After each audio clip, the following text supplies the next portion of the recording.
पार्टीभित्र देखिन खोजेका कतिपय विचलनका सङ्केतलाई र काम गर्नेमा पनि नेपालीहरूले अरू सबैलाई उछिनेर अगाडि जाने त्यो शक्ति पनि नेपालीहरूसँग छ। तर दुर्भाग्य हाम्रो देशमा राजनैतिक इच्छा शक्ति सहितको दृढ राजनीतिक नेतृत्वको अभावमा राजनीतिक स्थायित्व कायम गर्न सकिएको छैन। समाजवादको पक्षलाई विजयी गराउन एउटा अविचलित अभियानमा तपाईहरु लाग्नुहुनेछ भनेर म विश्वास व्यक्त गर्न चाहन्छु। हाम्रो बीचमा प्रतिस्पर्धा हुने गर्थ्यो लडाईँको मोर्चामा जानको निम्ति, अझ लडाईँको मोर्चामा पनि डिफेन्समा होइन अफेन्समा एसल्टमा सबभन्दा अग्र मोर्चामा जानको लागि प्रतिस्पर्धा हुन्थ्यो। हामी निश्चित मोर्चामा लानको लागि युवाहरूको एउटा पंक्ति एउटा संख्या निर्धारण गर्थ्यौं। तर हाम्रो वाइसिएल युवाहरू र अरू क्रान्तिकारी तमाम जनसंगठनका साथीहरू आफू मोर्चामा जान नपाएकोमा असन्तुष्टि जाहेर गर्ने, म पनि जान पाउनै पर्छ भनेर घेरा हाल्ने नेतृत्वलाई दबाब दिने र जसरी पनि म मर्न जान पनि नपाउने भन्ने स्पिरिट हुन्थ्यो हाम्रो। तर आजभोलि त्यस्तो छैन। तपाई हामी सबैलाई थाहा छ मैले यो पद किन नपाउने भनेर पदको निम्ति प्रतिष्ठाको निम्ति सुविधाको निम्ति प्रतिस्पर्धा हुन्छ, संघर्षको निम्ति प्रतिस्पर्धा कम हुने गरेको छ। यो बडो नमिठो अनुभव हाम्रो अहिले आजभोलिको अनुभव अलि नमिठो छ। यसलाई करेक्सन गर्न पनि तपाई युवाहरूले एउटा स्पिरिट प्रदर्शन गर्दा पार्टीलाई नै पनि तपाईहरुले ऊर्जा दिन सक्नुहुन्छ।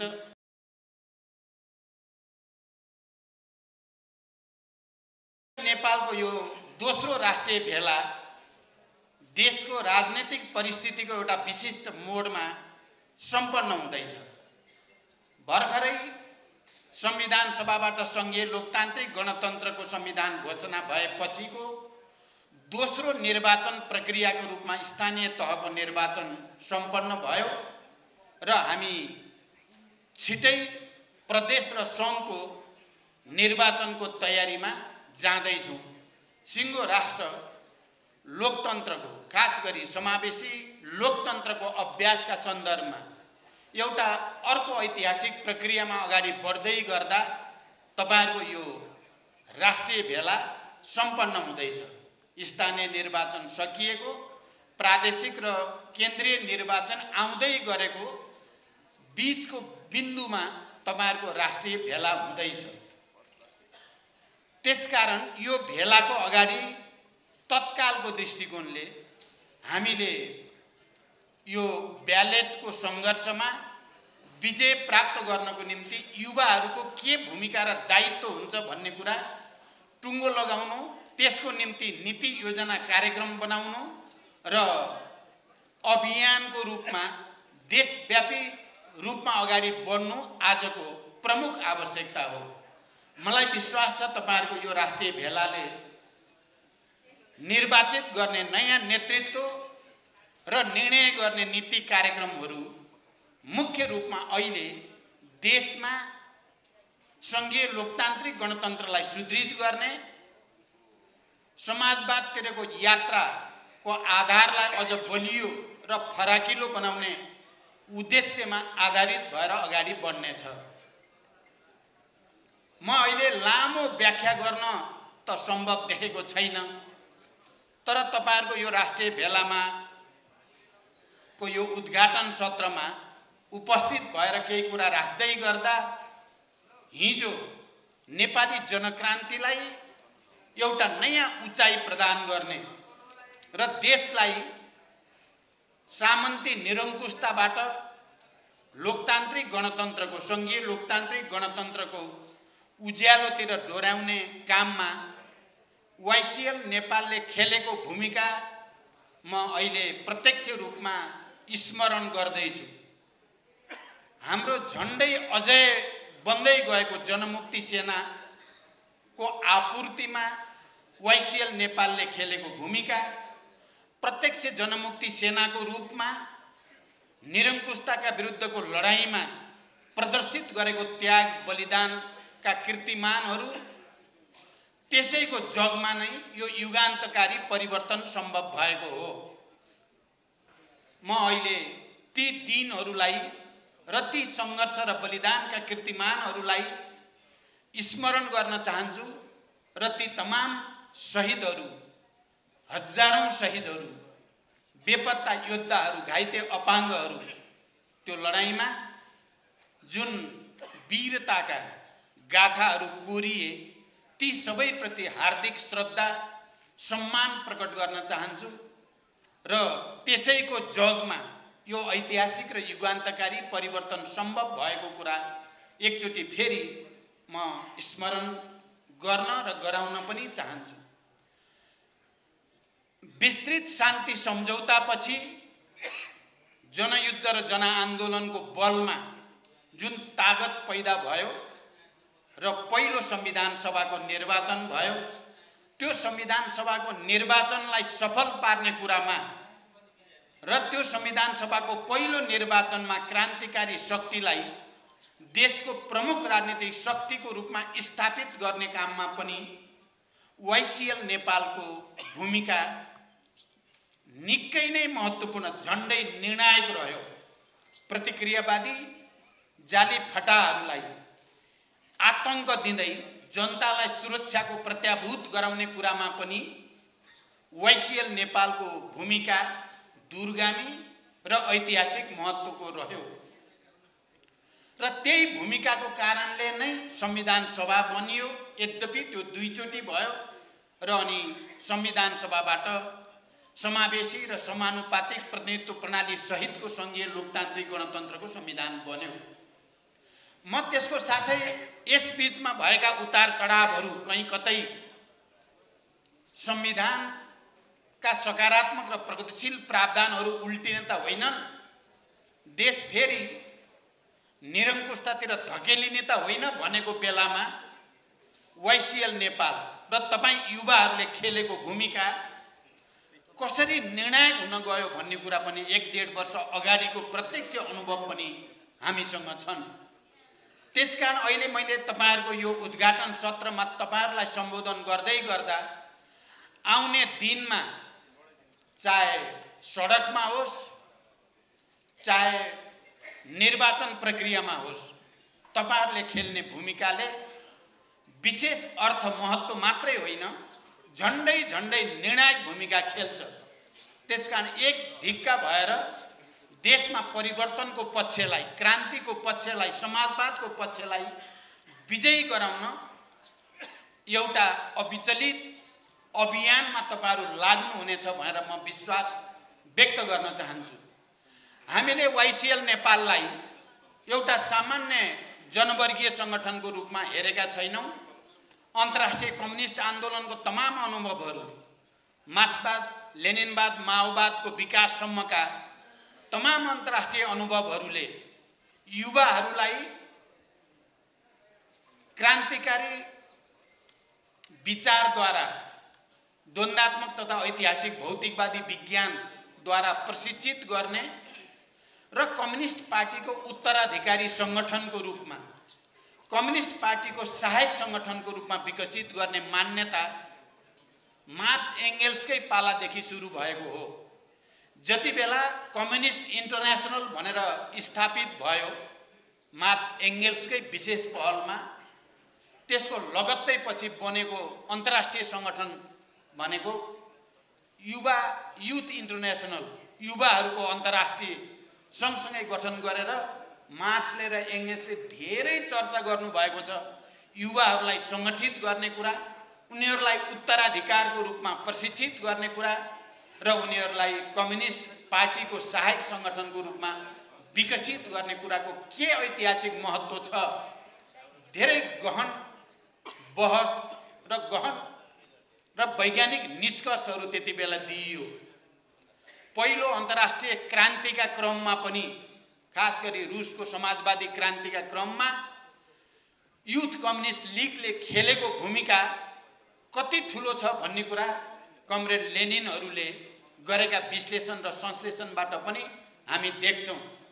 कसरी युवाहरूलाई उत्तराधिकारको रूपमा विकास गर्नको लागि सर्वाधिक महत्त्व दियो कम्युनिस्ट पार्टीले र त्यही कारणले ती पार्टीहरू अजय बने भन्ने कुरा पनि हामीले इतिहासमा राम्रो देखेका छौं र हाम्रै आन्दोलनको अनुभवमा पनि जति बेला हामीले युवाहरूलाई विशेष महत्त्व दिएर उनीहरूलाई वैचारिक राजनीतिक सांस्कृतिक र क्रान्तिकारी रूपान्तरणको अभियानमा सामेल गरायौं अझ प्रत्यक्ष रूपमा मैले तपाईहरुको अगाडि सम्बोधन गर्दै गर्दा म जहिले पनि भन्ने गर्छु म आफै युवाहरूको प्रमुखको हैसियतले देशव्यापी अभियानमा हिँडेको र त्यसले पार्टीलाई मजबुत गराउन युवाहरूको योगदानलाई स्थापित गर्न खेलेको भूमिका स्मरण गर्दा र जनयुद्धको तयारी र जनयुद्धको बीचमा पनि युवा क्रान्तिकारीहरूलाई पार्टीमा प्रमोसन गर्ने र उनीहरूको प्रतिनिधित्व सुनिश्चित गर्ने हजारौं र लाखौंको संख्यामा युवा कम्युनिस्टहरू तयार पार्ने अभियान हामीले यदि चलाउन नसकेको भए जनयुद्ध अझै हुन सम्भव थिएन। जनयुद्धले 12 बुँदे समझदारी र जनआन्दोलनसँगको समायोजनमा संघीय लोकतान्त्रिक गणतन्त्रसम्म आउन सम्भव थिएन। यसबीचमा कता कता युवाहरूको प्रशिक्षण तालिम उनीहरूको नीति योजना र कार्यक्रम बनाउने कुरा र उनीहरूलाई आन्दोलनमा गतिशील रूपले संगठित गर्ने आन्दोलित गर्ने कुरामा कता कता हाम्रो ध्यान अलि कम गएको महसुस आज मलाई हुन्छ। त्यो कारणले पार्टीमा पनि केही न केही समस्याहरू कहीं न कहीं पार्टी भित्र पनि गतिहीनता जस्तो र जीवन अलि कमजोर भएको जस्तो महसुस हामीले गर्यौं। त्यही कारणले गएको गत साल श्रावण 30 र 31 गते बसेको हाम्रो पार्टीको केन्द्रीय समितिको बैठकले केही गम्भीर समीक्षा सहित गम्भीर आत्मसमीक्षा सहित यो पार्टी र यो क्रान्तिकारी आन्दोलनलाई नयाँ ढंगले अगाडि बढाउने संकल्प गर्यो। त्यो संकल्पसँगै देशभरि सदस्यता वितरणदेखि भेला सम्मेलनहरूको एउटा लहर चल्यो र हामी पार्टीको राष्ट्रिय महाधिवेशनसम्म पुग्दा पार्टीको विचार रणनीति कार्यनीति कार्यदिशा र पार्टीमा युवाहरू कम्तीमा पनि 20% युवाहरूको प्रतिनिधित्व केन्द्रमा हुनै पर्ने वैधानिक व्यवस्था हामीले गरेका छौं र अहिले युवाहरू तपाई हेर्नुभयो भने केन्द्रीय समितिमा महिलाहरूको प्रतिनिधित्व केन्द्रीय समितिमा दलितहरूको प्रतिनिधित्व या उत्पीडित जाति समुदायको प्रतिनिधित्वको दृष्टिकोणले हेर्यो भने हामी सबभन्दा अग्रणी बनेका छौं। मलाई विशेष गर्व के छ भने युवाहरूको बाहुल्य हुँदै गएको छ केन्द्रीय समितिमा र मलाई विश्वास छ आउने दिनमा यो पार्टी फेरि जीवन्त हुनेछ र समाजवादी क्रान्तिको आधार तयार पार्ने कुरामा युवाहरूले महत्त्वपूर्ण योगदान गर्नेछन्। तपाईहरु राष्ट्रिय भेलामा हुनुहुन्छ। एउटा ठूलो चुनावी महासंग्राम अगाडिपट्टि छ। त्यो संग्राममा युवाहरूले महत्त्वपूर्ण भूमिका खेल्नु पर्ने छ र म विश्वास गर्छु तपाईहरुको यो भेलाबाट पारित हुने निर्णयहरूले र निर्वाचित हुने नेतृत्वले एक ढिक्का भएर अर्जुन दृष्टि परिवर्तनको पक्षलाई विजयी गराउने र समाजवादी क्रान्तिको आधार तयार पार्ने कुरामा केन्द्रित भएर लाग्नु हुनेछ। हामीले गत साल युवाहरूको राष्ट्रिय भेलाबाट हाम्रो अपेक्षा अलि धेरै नै थियो, तर अन्ततिर आउँदा जस्तो सोचिएको त्यस्तै किसिमले राष्ट्रिय भेलाले एउटा नयाँ संकल्प र ऊर्जा सहित देशव्यापी अभियानमा जाने त्यति राम्रो वातावरण बनेन। त्यो एउटा तीतो अनुभव गत सालको हामीलाई छ। जनतन जबरजस्ती जस्तै गरेर हामीले मिलाउन त मिलायौं, तर त्यसले दिनुपर्ने जति ऊर्जा आउनु पर्ने जति एकता त्यति दिन नसकेको नमिठो अनुभव हामीसँग छ। म अहिलेको नेतृत्वको सिंगै टिमलाई मैले यो बीचमा भेट्दा पनि र आज बिहान मात्रै पनि नेतृत्वको टिमको साथीहरूसँग कुरा गर्दा तपाईहरू आपसमा छलफल गरेर अन्तर्क्रिया गरेर सबै साथीहरूका पनि विचार भावनालाई प्रतिनिधित्व गर्दै अहिले चाहिँ नेतृत्व पनि युनिफाइड ढङ्गले प्रस्तुत गर्ने र नीति योजना कार्यक्रम पनि त्यसरी प्रस्तुत गर्नतिर लाग्नुहोस् भनेको छु। र मलाई केन्द्रीय समितिमा रहनुभएका अहिले 3 जना कमरेड पोलिट ब्युरो र केन्द्रीय समितिमा भएका कमरेडहरूले यो पटक हामी यो राष्ट्रिय भेलालाई सफलताका साथ मात्रै होइन एकताबद्ध गरेर र एउटा नयाँ ऊर्जासहित पठाउने हामीले सङ्कल्प गरेका छौँ, हामीले कोसिस गरेका छौँ भनेर उहाँहरूले भन्नुभयो। म उहाँहरूलाई धन्यवाद भन्न चाहन्छु र तपाईँ राष्ट्रिय भेलामा उपस्थित सम्पूर्ण कमरेडहरूलाई पनि यसलाई युनिफाइड बनाएर एउटा हिजो हामीले एकपटक निर्णय गरेपछि जनयुद्धको बेलामा वाइसिएल, जनमिलिसिया, जनमुक्ति सेना सबै एक ढिक्का भएर अभियानमा हाम फाल्थ्यौँ। त्यस्तै एउटा फौजको रूपमा शान्तिपूर्ण आन्दोलनमा पनि एउटा फौजको रूपमा वाइसिएल प्रस्तुत हुन सक्यो भने, किनभने तपाईहरूसँग लडाईँका त्यति डरलाग्दा भीषण अनुभवहरू छन् त्याग र बलिदानका। तपाईहरूसँग यहाँ वाइसिएलमा धेरै जसो लिडरसिपमा भएका साथीहरू कुनै न कुनै स्तरको कमान्डर हुनुहुन्छ, कोही ब्रिगेड कमान्डर, प्लाटुन कम्पनी कमान्डरदेखि भिसीसम्म भएका कमरेडहरू तपाईहरू यहाँ हुनुहुन्छ र लिडरसिप गर्ने कमरेडहरू पनि युद्धमा सहभागी नभएका कोही पनि कमरेड हुनुहुन्न। त्यसकारण एकचोटि वैचारिक एकरूपता कायम हुन सक्यो।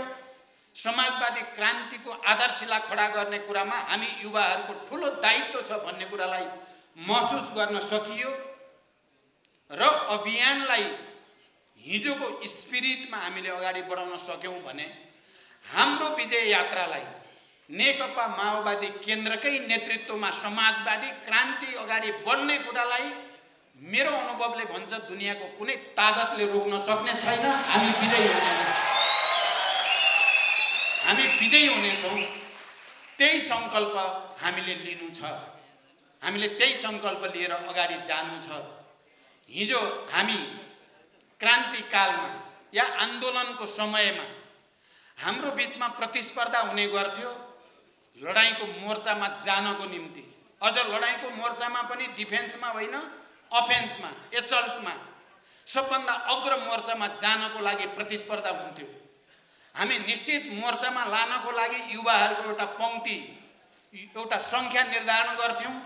तर हाम्रो वाइसिएल युवाहरू र अरू क्रान्तिकारी तमाम जनसङ्गठनका साथीहरू आफू मोर्चामा जान नपाएकोमा असन्तुष्टि जाहेर गर्ने, म पनि जान पाउनै पर्छ भनेर घेरा हाल्ने नेतृत्वलाई दबाब दिने र जसरी पनि म मर्न जान पनि नपाउने भन्ने स्पिरिट हुन्थ्यो हाम्रो। तर आजभोलि त्यस्तो छैन। तपाईँ हामी सबैलाई थाहा छ मैले यो पद किन नपाउने भनेर पदको निम्ति, प्रतिष्ठाको निम्ति, सुविधाको निम्ति प्रतिस्पर्धा हुन्छ, सङ्घर्षको निम्ति प्रतिस्पर्धा कम हुने गरेको छ। यो बडो नमिठो अनुभव हाम्रो अहिले आजभोलिको अनुभव अलि नमिठो छ। यसलाई करेक्सन गर्न पनि तपाईँ युवाहरूले एउटा स्पिरिट प्रदर्शन गर्दा पार्टीलाई नै पनि तपाईहरूले ऊर्जा दिन सक्नुहुन्छ। पार्टीभित्र देखिन खोजेका कतिपय विचलनका सङ्केतलाई ठिक गर्न पनि तपाईँ युवाहरूको भूमिकाले महत्त्वपूर्ण योगदान गर्न सक्दछ। यस अर्थमा तपाईहरू गम्भीर हुन जरुरी छ। तपाईहरू हामी वाइसिएल त हो नि, हामी सहायक सङ्गठन त हो नि भनेर देशको समग्र क्रान्तिकारी आन्दोलनलाई ठिक दिशा दिनको लागि आफूले खेल्ने भूमिकाबाट तपाईहरू अलिकति पनि चाहिँ विश्राम लिने या रिल्याक्स गर्ने ठाउँमा हुनुहुन्न। बरु तपाईहरूको सक्रिय योगदानले पार्टीहरू र पार्टी लिडरसिपलाई पनि ठिक ढङ्गले अगाडि बढ्न उत्प्रेरित गर्ने, देशको राजनीतिलाई पनि ठिक ढङ्गले अगाडि जान योगदान गर्ने भूमिकामा तपाईहरु हुनुहुन्छ, तपाईहरु हुनुपर्दछ र म तपाईहरुलाई विशेष रूपले अपिल गर्न चाहन्छु। हामी साच्चै समाजवादी क्रान्तिको एउटा विशिष्ट चरणमा छौं। हामी 21औं शताब्दीको यो तेस्रो दशक चल्दैछ अहिले। यो तेस्रो दशकमा हिजोका क्रान्तिका अनुभवहरू, फ्रान्सको पेरिस कम्युनदेखि रुसी समाजवादी क्रान्ति र चिनिया क्रान्ति लगायतका अरू तमाम क्रान्तिहरू हुँदै र थुप्रै प्रतिक्रान्तिहरू पनि हुँदै नितान्त नयाँ परिस्थितिमा हामी छौं अहिले। क्रान्ति पुरानो कुनै तरिकाद्वारा रिपिट गर्न सकिने, दोहोर्याउन सकिने स्थिति छैन। क्रान्ति कहीँ पनि दोहोरिँदैन। क्रान्ति विकसित मात्रै हुन सक्छ, परिमार्जित हुन सक्छ बदलिएको परिस्थिति अनुसार। हामी अहिले यस्तो परिस्थितिमा छौं जहाँ पुँजीवादले वित्तीय एकाधिकार पुँजीवादको रूप लिएको छ र त्यसले पुरै संसारलाई नै नयाँ रूपमा शोषण र उत्पीडन गर्दै वर्ग भेदलाई अझ चर्काउँदै लगेको छ र विश्वलाई नै एउटा श्रम बजारको रूपमा परिणत गर्ने परिस्थिति बनेको छ भने विज्ञान र प्रविधिको विकासले ठुलठुला फड्को हानेको छ, क्रान्ति भएको छ। र अहिले इन्फर्मेसन टेक्नोलोजीमा भएको क्रान्तिले मानिसहरूको बीचको आपसी सम्बन्ध, उत्पादक शक्ति र उत्पादन सम्बन्धलाई, मानिसहरूका मनोविज्ञान, भावना र संस्कृतिलाई पनि प्रत्यक्ष रूपले प्रभावित गरेको छ। त्यसको अध्ययन नगरी, त्यसको बारेमा विश्लेषण र संश्लेषण नगरी अबको युगको क्रान्ति पनि अगाडि जान सक्दैन भने त्यसैगरी अहिले विश्व मुख्यतः पुँजीवादको उत्पादन प्रणालीको कारणले पर्यावरण विनाश हुँदैछ, मौसम क्लाइमेट चेन्ज, पृथ्वीको तापक्रम बढ्दैछ, समुद्रको सतह बढ्दैछ, जंगलमा प्राकृतिक रूपले विकसित जनावरहरू लोप हुने प्रक्रिया बढ्दैछ, विभिन्न किसिमका नयाँ नयाँ रोगहरू र आम महामारीको रूपमा देखा पर्ने क्रम बढ्दै गएको छ र यो पृथ्वीकै अस्तित्व र मानव जातिकै विकास प्रक्रियालाई ठुलठुला दुर्घटनामा ल्याउने क्रमहरू, उपक्रमहरू देखा परेका छन्। यो विषयहरूको गहन अध्ययन नगरी पनि र त्यसको विषयमा एउटा वैज्ञानिक निष्कर्ष ननिकाली पनि अबको क्रान्ति अगाडि बढाउन सकिँदैन। त्यसकारण अबको क्रान्तिका अगाडि सम्भावना र चुनौती दुईटै नयाँ चरणमा विकसित छन्। क्रान्तिको सम्भावना विश्वव्यापी क्रान्ति नजिकिँदै गएको छ। श्रमिक वर्ग, एक देश र अर्को देशका बीचको श्रमिक वर्गहरूको अन्तर्घुलन बढ्दै गएको छ। हामी नेपाली श्रमिकहरू पनि अब संसारभरि छरिएका छौँ र संसारभरिका श्रमिक वर्गसँग नयाँ खालको अन्तर्क्रियाको सम्भावना छ। विज्ञान र प्रविधिसँग हाम्रो सहकार्य पनि निकै नै बढेको छ। मैले अहिले भर्खरै अस्ति जापान भ्रमण गर्दा विज्ञान प्रविधिको विकासले उत्पादनमा पार्ने प्रत्यक्ष प्रभाव के कति हुन थालेको छ भन्ने कुरा र संसारभरिलाई एकताबद्ध गर्नको लागि विज्ञान प्रविधिले के कन्ट्रिब्युसन गरेको छ त भन्ने कुराको केही प्रयोगहरू हेर्ने मौका हाम्रो टिमले प्राप्त गर्यो र हुँदा हुँदा त विषय कहाँ पुगेको रहेछ भने विश्वको कुनै पनि कुनामा केही खाना पकाएको छ भने त्यसको बास्ना काठमाडौँमा बसेर आरामसँग त्यसको बास्ना यहाँ सुँघ्न सकिन्छ र त्यो बास्नासँग खाना खान सकिन्छ। भनेपछि विज्ञान प्रविधिले त कहाँबाट मान्छेलाई कहाँ पुर्याइसक्यो भने उत्पादन वृद्धिलाई कयौं गुणा बढाउन सक्ने गरी प्रविधिको विकास भएको छ र त्यसलाई अब नेपाल, हामी पिछडिएको भए पनि नेपालमा ल्याएर हामी पनि उत्पादन वृद्धिमा एउटा क्रान्तिकारी फड्को हान्न सक्ने ठाउँमा हामी पुगेका छौँ। हामीलाई चाहिएको छ दृढ राजनीतिक इच्छा शक्ति सहितको राजनीतिक नेतृत्व, राजनीतिक स्थायित्व र विकास र समृद्धिको यात्रामा अगाडि बढ्ने जनताको विशाल फौज चाहिएको छ। हामी त्यही निर्माण गर्न चाहेका छौँ। माओवादी केन्द्र कम्युनिस्ट आन्दोलनलाई एकताबद्ध गर्न चाहेको छ। हामीले हिजो पनि देशको कम्युनिस्ट आन्दोलनलाई एकताबद्ध गरेर एउटा विशाल शक्ति सञ्चय गर्ने सपना हामीले देखेकै हो। म तपाईँ युवा कमरेडहरूलाई यो कुरामा पनि विचार गर्न अनुरोध गर्न चाहन्छु। हाम्रो पार्टीले, हाम्रो नेतृत्वले देशमा कम्युनिस्ट आन्दोलनलाई एकताबद्ध गर्ने, जनताको विशाल समाजवादी सेना तयार पार्ने, उत्पादन वृद्धिको एउटा नयाँ अभियान सुरु गर्ने र समाजवाद निर्माण गर्ने सपना देखेको हो। केही कारणले त्यो अहिले असफल भएको छ, तर त्यो असफलताबाट हामी निराश हुने होइन, फेरि त्यसलाई सफल पार्नको निम्ति नयाँ सिराबाट पहल गर्नु छ।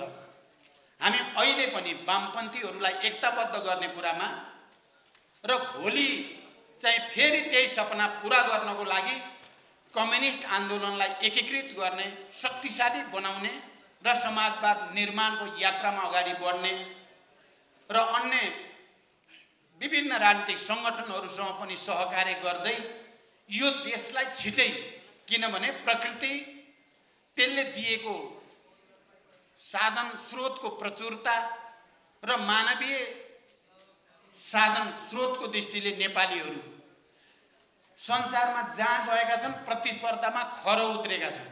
चाहे त्यो अमेरिका होस्, युरोप होस्, अरू कुनै पनि देशमा किन नहोस्, नेपाली विद्यार्थीहरू जहाँ पुगेका छन् उनीहरूले ती देशका कहलिएका विश्वविद्यालयहरूमा त्यहाँ पढ्ने विद्यार्थीहरूसँग प्रतिस्पर्धा गरेर टपेका छन् र काम गर्नेमा पनि नेपालीहरूले अरू सबैलाई उछिनेर अगाडि जाने त्यो शक्ति पनि नेपालीहरूसँग छ। तर दुर्भाग्य हाम्रो देशमा राजनैतिक इच्छा शक्ति सहितको दृढ राजनीतिक नेतृत्वको अभावमा राजनीतिक स्थायित्व कायम गर्न सकिएको छैन अझै पनि। र अनि विकास निर्माण र सुशासनलाई एकमात्र सूत्र बनाएर अगाडि बढ्ने वातावरण निर्माण हुन सकेको छैन। मलाई के लाग्छ, यो कुनै घमण्डको कुरा होइन। जसले सङ्घीय लोकतान्त्रिक गणतन्त्र स्थापना गर्नको लागि रगतको खोलो बगाएर बलिदानका अनगिन्ती कीर्तिमान कायम गरेर एउटा निश्चित विचार श्रृङ्खला सहित यहाँ आएको नेतृत्व फेरि एकचोटि नेपाली जनताको बिचमा स्थापित नगरिकन, राज्यलाई ठिक ढङ्गले नेतृत्व नगरिकन जनता र इतिहासको यो आकाङ्क्षा पुरा हुनेवाला छैन। त्यसकारण युवा साथीहरू, तपाईहरुले एकचोटि संकल्प गर्नुपर्छ, हामीहरूले एकचोटि फेरि संकल्प गर्नुपर्दछ कि परिवर्तनको वाहकहरूलाई पन्छाएर परिवर्तन विरोधीहरूको हातबाट यो देशमा सुशासन र विकास असम्भव छ भन्ने कुरा प्रमाणित गर्नको लागि तपाईहरुले चुनौतीको सामना गर्नै पर्नेछ। म अन्य राजनीतिक दलका युवा प्रतिनिधि साथीहरूलाई, विभिन्न जनसंगठन जनवर्गीय संगठनका नेता साथीहरूलाई पनि म विशेष रूपले अपिल गर्न चाहन्छु। हामी विभिन्न खालका आग्रह पूर्वाग्रह भन्दा यो राष्ट्रलाई एकताबद्ध गर्ने, देशको राजनीतिलाई स्थायित्वतिर लैजाने र सुशासन र विकासलाई इमानदारीता साथ अगाडि बढाउनको लागि तपाईँ हामी सबैको भूमिका सामूहिक रूपले आवश्यक भएको छ। तपाईँ हामी सबैले कुन विचार र कुन नेतृत्वद्वारा यो राष्ट्र एकताबद्ध हुन सक्छ, यसले देशका सबै उत्पीडित वर्ग, जाति, क्षेत्र, लिङ्ग, समुदायका भावनालाई प्रतिनिधित्व गर्न सक्छ र देशलाई नयाँ गति दिन सक्छ भन्ने बारेमा फेरि एकचोटि आत्मचिन्तन गरौँ, मनन गरौँ र त्यो वातावरण बनाउन आफ्नो ठाउँबाट भूमिका खेलौँ। यति भन्दै म फेरि एकचोटि वाइसिएल नेपालको यो दोस्रो राष्ट्रिय भेला भव्य रूपले सफल हुने विश्वास व्यक्त गर्न चाहन्छु। तपाईहरुले भोलि बेलुकासम्म पुग्दा एउटा नयाँ फौजको रूपमा मैदानमा जाने गरी संकल्प विकसित गर्न सक्नुहुनेछ भनेर विश्वास गर्न चाहन्छु। पार्टीको तर्फबाट तपाईहरुलाई आवश्यक पर्ने सबै खालको सहयोग सम्भव हुने जति गर्ने विश्वास पनि म तपाईहरुलाई दिलाउन चाहन्छु। तपाईहरुको अगाडि उभिँदै गर्दा, तपाईहरुको अनुहार हेर्दै गर्दा मैले सधैँ जस्तो म 2038 सालमा पुग्ने गर्दछु। जति बेला म तपाईहरु जस्तै युवा थिएँ, यसरी नै युवाहरूको भेलाबाट म केन्द्रमा निर्वाचित भएको थिएँ र नेतृत्वको मौका पाएको थिएँ। त्यहाँदेखि यहाँसम्म हेर्दा 40 वर्षभन्दा बढी भयो, 41 वर्ष भयो। यो 41 वर्षको यात्रा सम्झिँदा फेरि एकचोटि तपाईहरु जस्तै हुन पाए भन्ने लाग्छ। तर प्रकृतिले दिँदैन। तर मन चाहिँ तपाईहरुको जस्तै छ है। मेरो मन चाहिँ तपाई युवाहरुको जस्तै छ। तपाईहरुको भेलाको पूर्ण सफलताको कामना गर्दै बिदा हुन्छु। धन्यवाद। अभिवादन।